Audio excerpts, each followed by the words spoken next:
Air signs, ito yung gabay ninyo, December 27 hanggang 31, or kung kailan nyo po ito makita.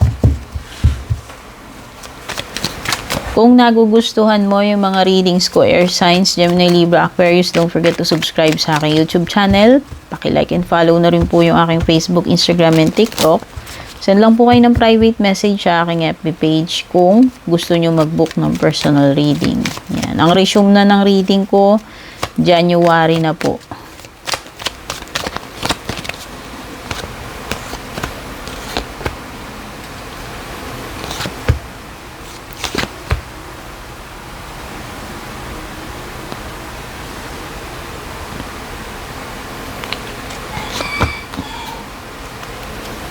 Wow, nakikita ko mo magsisimula ka na dyan sa in-applyan mong trabaho. Basta kung ano man yung gagawin mo na yan, project, bagong trabaho, o kung ano man yung balak mong gawin, mukhang magsisimula ka na agad-agad, no? Ayan, so kung yung mga iba sa inyo, nag-apply kayo dito, ang bilis ng proseso. Start right away, training right away, no? So, pwedeng iba sa inyo dito, mabibilisan kayo sa proseso. Pwedeng magiging very hectic kayo or magmamadali kayong asikasuhin yung mga dapat yung asikasuhin. So, ayan. Ano na, from now on, magiging tuloy-tuloy na yan. No? Tingin ko, magiging very busy ka na. Wala ka na masyadong time magpahinga. As in, tuloy-tuloy na. Mula day 1 or interview hanggang Pwedeng iba sa inyo may element ng travel dito, short notice, no? Yung bigla kayong mapapapunta doon kasi meron kayong kailangan gawin, asikasuhin.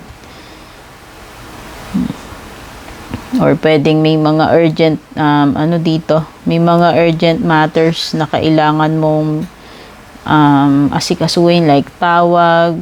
Basta may mga transactions dito. May communication din kasi ako nakikita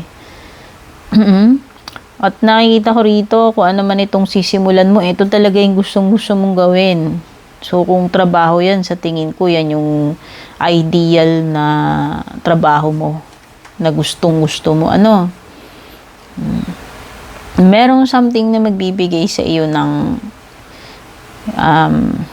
kasiyahan at the same time, meron ding disappointment. Ayan, Ace of Swords and Five of Cups. Magkaibang bagay yan.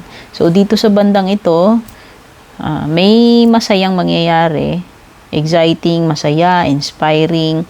Pagdating naman dito, may disappointment, no?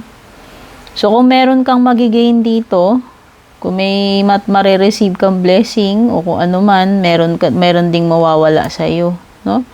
May loss. Kung merong marireceive, may maloloss din dito. And yun yung magbibigay sa iyo ng sadness or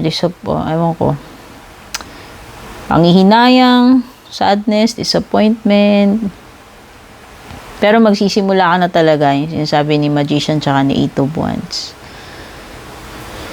May mag-o-offer sa iyo, baka yung job offer nga na sinasabi ko. Kasi may offer. O yan, pwedeng iba sa inyo job offer to sa opportunity, may kinalaman sa career.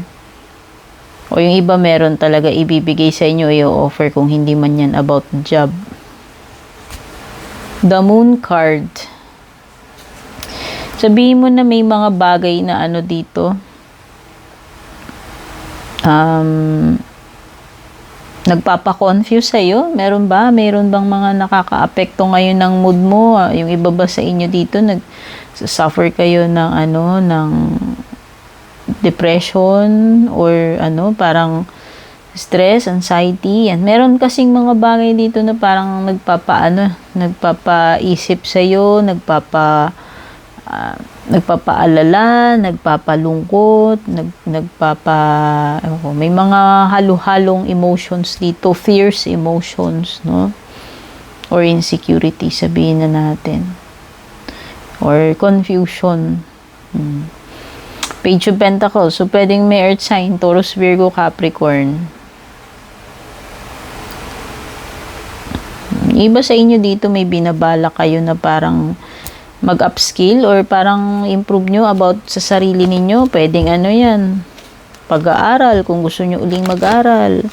or mga training, basta something na magbe-benefit kayo na pwede ninyo ring pagkakitaan, parang i-level up ninyo yung skills ninyo, yung knowledge ninyo, ano.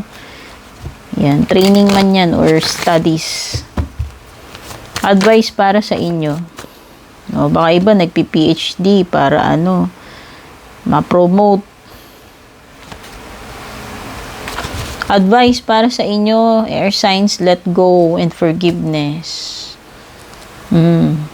May mga bagay dito, air signs, na dapat mo nang pakawalan, bitiwan. Meron ding forgiveness dito, whether ikaw na tatanggapin mo yung paghingi ng tawad ng kung sino man, or ikaw mismo na nag-iisip na ma-enlighten ka or magpapaka-humble ka na humingi ng tawad. Okay? O, baka yun. Para maka-move on kayo, maka-move forward kayo, baka ang kailangan dito i-let go ninyo yung dapat nyong i-let go, and then patawarin nyo kung sino man, patawarin nyo yung sarili nyo or yung ano. Basta may pagpapatawad and letting go. Okay? Whether ikaw yung kailangan gumawa niyan o yung tao na